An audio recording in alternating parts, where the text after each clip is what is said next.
Excelentísimo Teófilo, muchos han emprendido la tarea de componer un relato de los hechos que se han verificado entre nosotros, siguiendo las tradiciones transmitidas por los que primero fueron testigos oculares y luego predicadores de la palabra. Yo también, después de comprobarlo todo exactamente desde el principio, he resuelto escribírtelos por su orden, para que conozcas la solidez de las enseñanzas que has recibido. En aquel tiempo Jesús volvió a Galilea con la fuerza del Espíritu, y su fama se extendió por toda la comarca. Enseñaba en las sinagogas y todos lo alababan.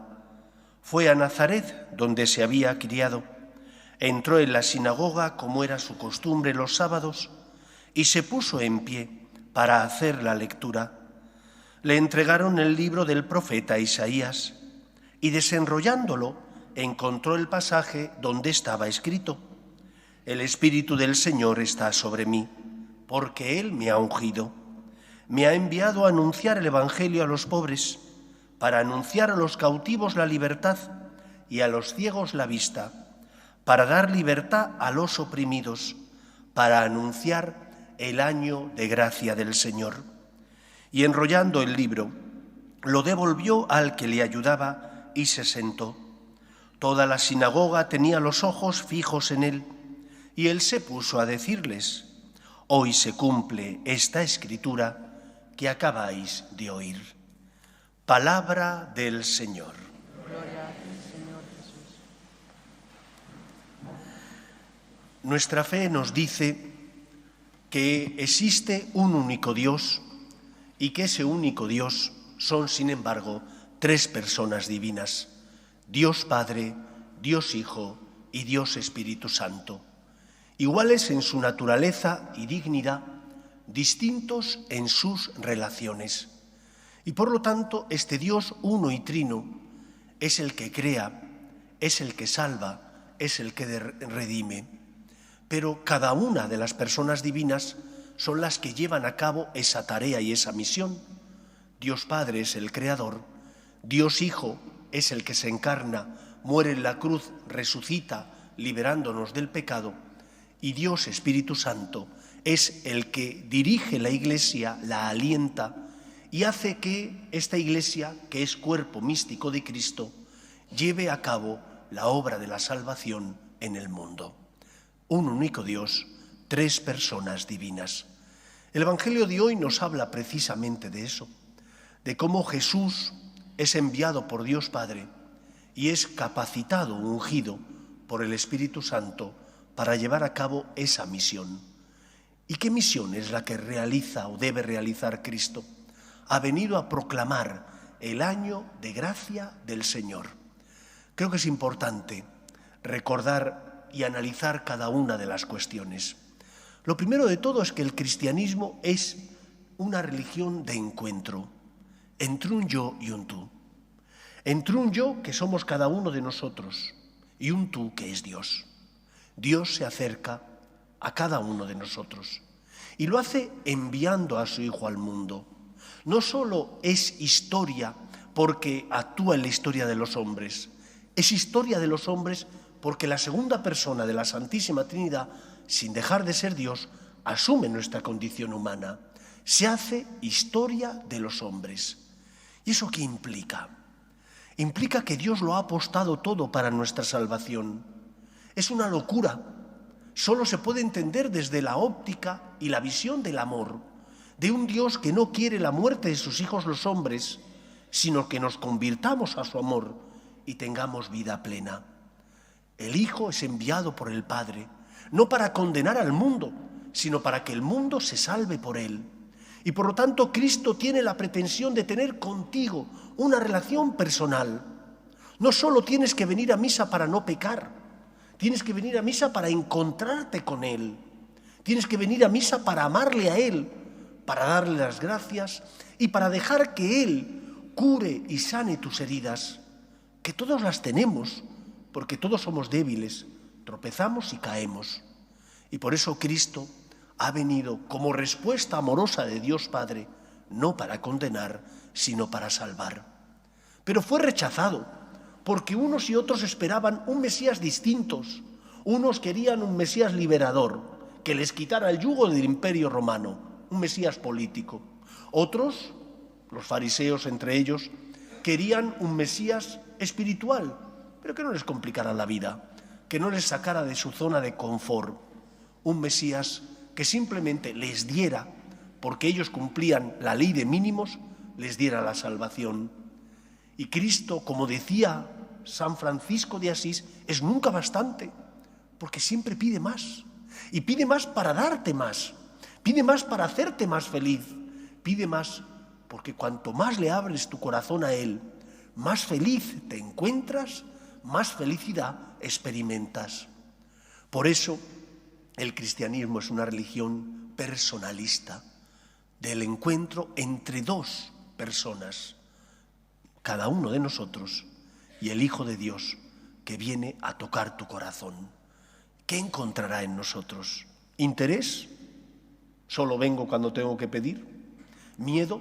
¿Solo vengo cuando tengo la conciencia llena de pecado, pero no vengo a amarle? Han pasado más de 2000 años y todavía suele ocurrir aquello que San Francisco vio cuando la gente, el Señor le había concedido el don de ver lo que la gente le decía a Dios en la Porciúncula, una pequeña iglesia, no cabrían más de 40 o 50 personas, y salió gritando: el amor no es amado, porque la gente solo pedía, pero nadie daba gracias, porque la gente solo presentaba sus necesidades, pero nadie le decía a Dios: te quiero y te amo. Por lo tanto, lo primero de todo, Cristo sale a nuestro encuentro como respuesta amorosa de Dios Padre. Ábrele tu corazón, que encuentre una respuesta en ti que no sea la del interés ni la del miedo, sino la del amor. En segundo lugar, Él viene a proclamar el año de gracia del Señor. Y eso para nosotros no significa nada, porque no sabemos lo que significaba para los judíos.